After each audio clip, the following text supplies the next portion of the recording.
ভাঙড়ে তৃণমূল নেতা আরাবুল ইসলামের বিরুদ্ধে কতগুলি মামলা রয়েছে রাজ্যের কাছে জানতে চাইল কলকাতা হাইকোর্ট। সোমবার বিচারপতি জয় সেনগুপ্তের নির্দেশ, আরাবুলের বিরুদ্ধে কতগুলি মামলা দায়ের হয়েছে এবং কতগুলি চার্জশিট পেশ হয়েছে ৮ দিনের মধ্যে রিপোর্ট দিয়ে জানাতে হবে রাজ্যকে। আগামী ১৬ই এপ্রিল এই মামলার পরবর্তী শুনানি।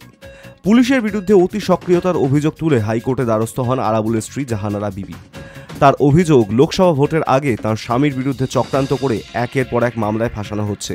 গ্রেপ্তারের পরেও নতুন নতুন অভিযোগে মামলা দায়ের হচ্ছে। তার আবেদন, আরাবুলের বিরুদ্ধে আর কতগুলি মামলা রয়েছে পুলিশ তা জানাক। সোমবার তার আইনজীবী সওয়াল করে জানান, তৃণমূল বিধায়ক শওকত মোল্লার প্ররোচনায় আরাবুলের বিরুদ্ধে একের পর এক অভিযোগ তুলে মামলা দায়ের হয়েছে।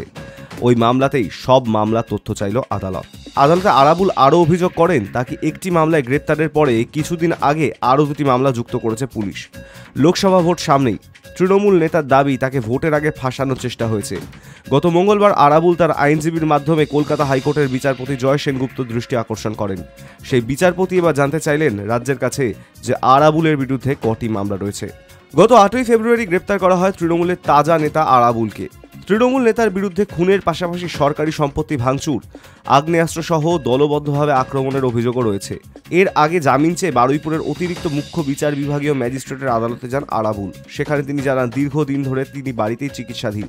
তার আইনজীবী জানান, আরাবুল অসুস্থ, তাকে জামিন দেওয়া হোক। যদিও পুলিশের তরফে জানানো হয়, তদন্তের প্রয়োজনে আরাবুলকে তাদের নিজেদের হেফাজতে নিতে হবে। পঞ্চায়েত ভোটের সময় এবং পরে নিরাপত্তা চেয়ে মুখ্যমন্ত্রীর কাছে আবেদন করেছিলেন আরাবুল। আশঙ্কা করেন তিনি খুন হয়ে যেতে পারেন। এরপরেই আরাবুল এবং তার ছেলে হাকিমুল মোল্লার নিরাপত্তা বৃদ্ধি করা হয়। Hi news network.